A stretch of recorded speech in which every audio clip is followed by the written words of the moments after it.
দেখেন কত কাটছে।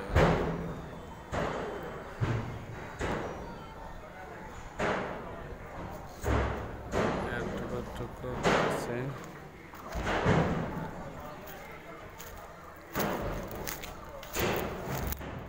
কিভাবে ধরে আছে খেলা একের আজ্ঞা বন্ধ এইভাবে খেলা দিচ্ছে আজ্ঞা বন্ধ ফাঁকা নেই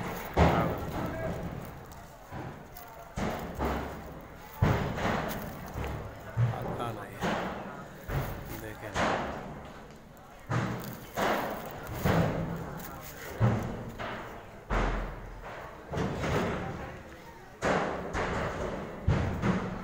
পুরা খালি 2 হাত বাকি আছে সব জায়গায় কাটা